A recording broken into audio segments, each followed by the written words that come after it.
Hello, तुम्हारा स्वागत है वापस से मेरे चैनल स्टडी यूटोपिया पे। तो ठंड बहुत ज़्यादा है अभी तो, लेकिन थोड़ा सा कम हो चुका है क्योंकि अभी आई थिंक टेम्परेचर कुछ कितना बज रहा है। तो अभी बज रहा है 11:45। बाहर थोड़ी धूप है, पर क्या हुआ था ना, सुबह सुबह जो मैंने तुमको पिछले व्लॉग्स में दिखाया था ना, कोहरा छाया हुआ था, उससे ज़्यादा डेंस था। मैंने तुमको बोला था ना 9 डिग्री जाएगा, तो 9 डिग्री जब हुआ सुबह में 4 बजे, जब खिड़की खोला मैंने तो इतना कोहरा था कि लिटरली मेरे से 1 मीटर दूर क्या है वो भी मुझे नहीं दिख रहा है, इतना ज़्यादा डेंस फॉग था। ठीक है, पर फिर भी एयर क्वालिटी यहाँ के हिसाब से जो मैं रीडिंग देखा वो 158 नॉर्मल दिखा रहा था। पता नहीं क्या है, स्मोक और फॉग अलग चीज़ होती है। अच्छा, तो अभी जो है बहुत लेट उठे, ठीक है, मतलब कि मैं रात में सोया था 2 बजे। पता नहीं क्यों मैं भूल गया कि मैं एक जे एस्पिरेंट हूँ, मुझे जल्दी सोना पड़ता है। मैं ये भूल गया था, तो क्या कर सकते हैं, अब देर से उठ गए। देख रहे हो, मतलब स्कूल के कपड़े पहन कर भी ये तो स्कूल का नहीं है, स्कूल का ब्लेजर पहन के मैं ही सो गया था कि अब नहीं भाई, बहुत दिन हो गए हैं कि मुझे कम से कम 10 दिन तो हो ही गए स्कूल नहीं गए हुए, तो जाना पड़ेगा। अटेंडेंस तो देना जरूरी है, प्रोजेक्ट जो लिखा हूँ उसे सबमिट भी करना है। और अप्लाइड आर्ट्स में जो मैं प्रोजेक्ट तो किया नहीं हूँ, वो किसी को जाकर बोल दूंगा तो भी कर देगा। इसी आश में सोचा था कि चला जाऊँ स्कूल, बट मैं उठा ही, मतलब कि मुझे निकलना पड़ता है 7:50 में स्कूल। ठीक है, घर से निकलना पड़ता है, 8:30 बजे स्कूल होता है, लेकिन 15 मिनट पहले जाते हैं सब लोग, तो मैं भी चाहता था लेकिन जा नहीं पाया। क्यों? क्योंकि मैं उठा 7:45 में मतलब बहुत देर से उठ गया। और जैसे ही मैं उठा मुझे था, अरे यार मेरा तो पढ़ना था, अब मैं क्या करूँ। लेकिन कोई बात नहीं, हो जाता है कभी कभी, मतलब कि ठीक है। अब मैं कोई भगवान तो हूँ नहीं जो कि एकदम सब कुछ अच्छे से फॉलो हो जाए। तो फिर अभी जो है अपना टाइम है कुछ पढ़ने का। आज भी प्रोजेक्ट, आज फिजिक्स की प्रोजेक्ट है, लेकिन अच्छी बात यह है कि स्क्रूबा जा रहा है प्रोजेक्ट में, और तुम्हारा थर्मल प्रॉपर्टीज से कुछ, थर्मल नहीं, आई थिंक सॉलिड से आ रहा है। तो प्रोजेक्ट लिखते समय सेम सिलेबस है ना, तो मैं उसको रिवाइज भी कर लूँगा, तो वो एक्स्ट्रा अच्छा हो जाएगा, है ना। तो अभी जो है 12 बजने वाला है और मैं 12 बजे से पढ़ना चालू कर दूंगा। आज आज 12 बजे से मतलब कि मतलब 12 घंटे पढ़ पाऊंगा कि नहीं पता नहीं। मुझे पता है 12 घंटे तो अब पढ़ ही नहीं सकता, कि 12 बजे 12 बजे रात तक भी पढ़ा तो 12 घंटे तब जाके होंगे, और मुझे लगता नहीं कि मैं प्योर 12 घंटे पढ़ूंगा। तो एम अपना आज रहेगा 8 से 10 घंटे में, ठीक है। मतलब कि एक तो आज हाँ, एक लेक्चर देना जरूरी है कि सिलेबस जल्दी कंप्लीट करना है, और क्वेश्चन की प्रैक्टिस करना जरूरी है, उसके साथ साथ रिवाइज वाले। तो आज करते हैं केमिस्ट्री फिजिक्स के लेक्चर। तो फिजिक्स के लेक्चर तो सेपरेटली देखूंगा। अभी हाइड्रोकार्बन करेंगे 2 लेक्चर, जिसमें मुझे 1.5 आवर्स ईच लेक्चर लगेगा, यानी कि 3 बजे तक मेरा ही कवर हो जाएगा। ठीक है, उसके बाद जब तक फ़ोन चार्ज में रहेगा, तो उसके बीच में मैं आई थिंक फिजिक्स करूँगा। ठीक है, फिजिक्स के क्वेश्चंस करेंगे, और जैसे ही चार्ज खत्म होगा तो 7 टू 10 लग जाएंगे आराम से हमारे। 7 टू 10 या 10:30 तक ले जाएंगे अपने फिजिक्स के, क्योंकि सलिंग तक का लेक्चर थोड़ा लंबा होता है, 2 घंटे और 2 घंटे 11-12 मिनट ऐसे चल जाता है।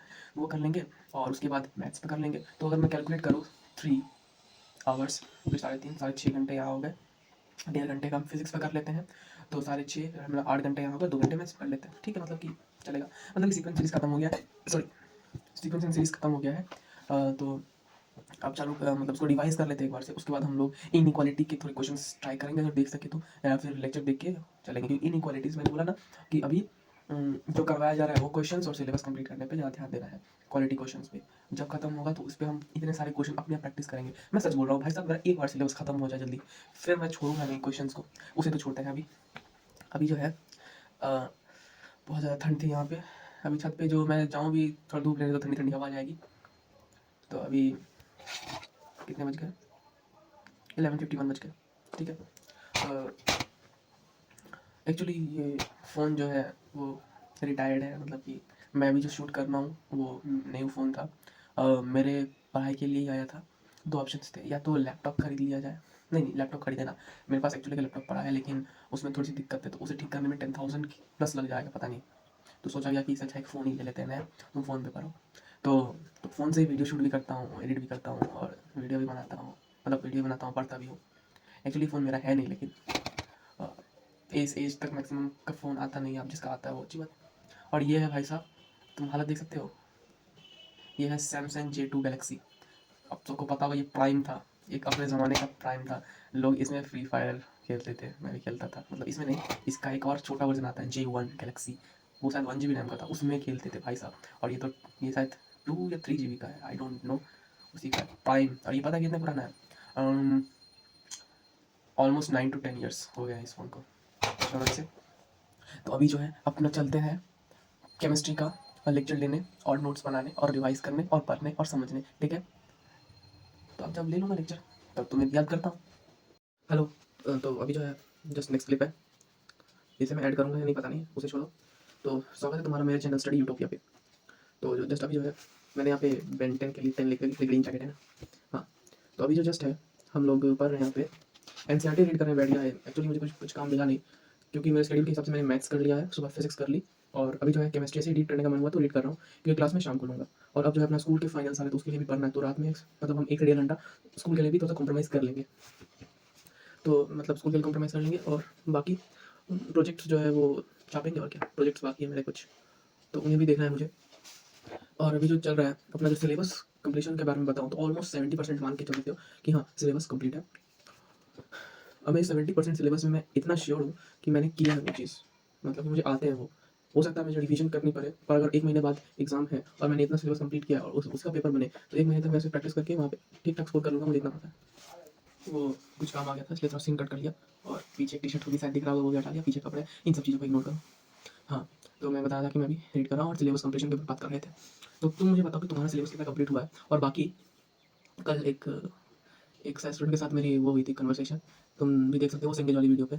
तो वो बोल रहा था कि बुक से करने से 5 टाइम्स ज़्यादा मतलब टाइम लग जाता है, 5 गुना ज़्यादा टाइम लगता है। एक्चुअली देखा जाए तो ये बात उन लोग के लिए सच है जो कि एकदम बहुत ही वो होता है स्लो रीडर्स, कि उन्होंने एक पेज किया, दूसरा पेज किया और फिर छोड़ दिया। मैं सच बात बताऊँ, सिंगेज जो है वो इतनी प्रिसाइज बुक लगी मुझे अभी तक कि मैं कुछ और बोल नहीं सकता। और सिलेबस कंप्लीशन छोड़ो, जो सिंगेज है अभी दिखा रहा हूँ, इतनी मोटी जो बुक है, एक्चुअली ये इतनी मोटी तुम्हें पढ़नी थोड़ी है। इसमें से मैं दिखा रहा हूँ, विश्वास करो ये डिवीजन किया है मैंने, ठीक है। ये वाली जो पोर्शन है, इतनी पोर्शन सिर्फ सॉल्यूशन है, और ये रही एग्जैक्ट मटेरियल, ठीक है। तो तुम समझ सकते हो कितना मतलब इजी है। अब ये है कि मैं जैसे कि सीक्वेंसिंग सीरीज में मेरे 11 लेक्चर्स हैं। अब तुम एक लेक्चर पर डे पकड़ो क्लास के लिए, अगर तुम एक लेक्चर पर डे पकड़ते हो तुम्हें 11 डेज लगेंगे। अगर कंटिन्यूसली क्लास हुई तो बीच में दिक्कत मतलब क्या होता है, दूसरी क्लास भी होते हैं, अगर लाइव देखो तो मतलब ऑलमोस्ट 15 से 20 दिन लग जाते हैं उस एक पर्टिकुलर सिलेबस कंप्लीट करने में। मुझे शायद 8 या 9 डेज लगे पूरा कंप्लीट करने में। और तुमको इसे इलस्ट्रेशंस करने हैं भाई, तुम इसके बैक क्वेश्चन तभी कर पाओगे जब तुम्हारा पूरा सिलेबस खत्म है, क्योंकि इसमें बाकी चैप्टर्स का भी लग जाता है, क्योंकि ये प्योरली बुक जी एडवांस के लिए है, मेंस भी है इसमें, पर वो इलस्ट्रेशन भी कंप्लीट हो जाएगी तुम्हारे। ये मतलब इस टाइप के सिलेबस में बना हुआ है कि सिंगेज सच में बहुत अच्छा है, मतलब कि मुझे तो नहीं दिक्कत होता उतना। बाकी वो छोड़ो, और आता है बात टेस्ट का। तो मैंने हाल ही में कुछ दिन पहले टेस्ट दिया है, मैं तुमको बताया था मेरे कुछ 131 या 30 के आसपास मार्क्स भरे थे मेंस वाले में। तो उस टाइम तो मुझे जितना आता था मैंने उतना किया, क्योंकि मेरा सिलेबस कभी कंप्लीट है नहीं। तो जब सिलेबस कंप्लीट करते क्या करते हैं, मैंने बहुत सारे टेस्ट पहले छोड़ भी रखे हैं, लेकिन इस मंथ में हमारा सिलेबस शायद कंप्लीट हो जाए तो उसके बाद हम रिवीजन और प्रैक्टिस के साथ साथ तो टेस्ट ऑफ कोर्स देंगे ही, और डेली बेसिस पे मार्क्स शायद शेयर करता रहूँ। लेकिन अभी सबसे पहले प्रायोरिटी है कि मैं अपना सिलेबस कंप्लीट करना, और स्कूल के साथ साथ भी देखना पड़ेगा, क्योंकि स्कूल वाले अब जान खा रहे हैं मेरे। मतलब कि मैं स्कूल जाता हूँ, स्कूल से आता हूँ, मुझे कॉल आ जाता है कोचिंग से, मतलब कि मैंने जो बैच लिया उसमें वो होता है प्रायोरिटाइज वाला पावर बैच। उसमें क्या होता है कि मतलब स्मॉल नंबर ऑफ स्टूडेंट्स रहेंगे, और मतलब टीचर होगा, और पर्सनल गाइडेंस वाला जो होता है ना वो महंगा है, लेकिन और मुझे लगता नहीं कि तुमको उसे लेने का जरूरत है, क्योंकि मुझे अब जो है इसके बहुत सारे फीचर्स ऐसे लगते हैं जिनका मैंने यूज़ किया ही नहीं ठीक से, और मुझे जरूरत पड़ी भी नहीं। जैसे कि सपोर्टिंग टीम, तुम नहीं कर सकते भाई मेंटोर से उतना खुल के बात, तुम चाहे कुछ भी कर लो। मेंटोर जब तक तुमको अच्छे से जानता ना हो, तुम्हारे बारे में ना जानता हो, अब कोई भी तुम बताओ जिसको तुम देखते नहीं हो वो तुमको फ़ोन करे और पूछे कि क्या चल रहा है, तो तुम अपना एक्चुअल हाल नहीं बता पाते हो। ये सच है कि तुम, हो सकता है तुम इतने एक्सट्रोवर्ट हो कि तुम बोल दो, लेकिन नहीं बता पाते। तो मुझे नहीं लगता तुमको पावर बैच चाहिए। अगर ले सकते हो तो तुम नेक्स्ट ईयर ले सकते हो, तुम्हारी मर्जी, अगर तुमको पर्सनल गाइडेंस अच्छी लगती है तो तुम ले सकते हो। और जो अपना बैच है, मेरा बैच का सिलेबस आपका कंप्लीट हो चुका है। केमिस्ट्री का थोड़ा सा एलोंगेट हो गया, क्योंकि केमिस्ट्री हमारा 2 बैच मर्ज हो गया था, तो पिछले बैच का सिलेबस कंप्लीट नहीं हुआ था, तो अब उसको भी कंप्लीट करवा रहे हैं। मतलब एक तरह से बोल सकता हूँ हम लोग का रिवीजन भी वहाँ पे चल रहा है। मैं बेस्ट बोलूँगा अर्जुना ही है, बेस्ट अर्जुना है। मैं खुद सलीम सर के फिजिक्स के लेक्चर देखता हूँ, क्यों? क्योंकि थोड़ा सा क्लास एंगेजिंग है, ठीक है। मैं अब बहुत ज़्यादा मतलब ओवरवेलम हो गया था, तो मैं सोचा कि चलो एक नेक्स्ट टीचर से ट्राई करता हूँ, और मुझे सलीम सर की क्लास काफ़ी अच्छे लगे। मैंने फिजिक्स में रोटेशन चालू की है, शायद 11 लेक्चर्स मैंने देखे उनके, क्या ही तो पढ़ाते हैं बहुत अच्छा है।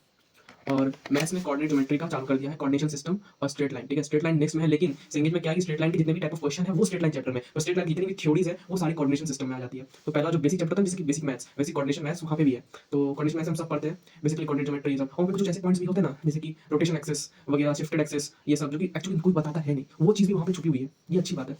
तो वो सब करने के बाद बेस पूरा ही क्लियर हो जाता है वहाँ से। और आई थिंक आज ही चालू किया और आधा चैप्टर खत्म हो गया, तो टाइम नहीं लगता भाई मेरे हिसाब से तो बुक में। और इलस्ट्रेशन भी कर रहा हूँ, इलस्ट्रेशन बन रहे, तो अब क्या, अब मार्केट में तो बहुत फैली हुई है बात की सिंगेज की इलस्ट्रेशन बेस्ट होता है। अब वो होते हैं कि नहीं, वो तो एग्जाम में पता चलेगा, उसे छोड़ो। तो अभी जो सिलेबस कंप्लीशन है वो मैंने को बताया 70% है। और अभी जो है केमिस्ट्री रीड कर रहे थे, तो अभी एक्चुअली केमिस्ट्री में भी फ्यूजन ऑफ कोवेलेंट बॉन्ड पढ़ रहा था रीडिंग। तुम बोल रहे हो कि तुम तो भाई वीडियो बना रहे हो, पर कहाँ रहे हो? तो मतलब एक्चुअली ये मुझे बस रीड करना है, और मैं रीड कर भी रहा हूँ। बीच में टाइम मिला, 8 मिनट्स गए मेरे, कोई बात नहीं, मतलब कि सिर्फ रीड ही करना है मुझे, और रीड कर भी रहा हूँ। तो एक काम करते हैं, एफिशिएंसी के साथ रीड करते हैं। और तुम लोग वेट करो और क्या।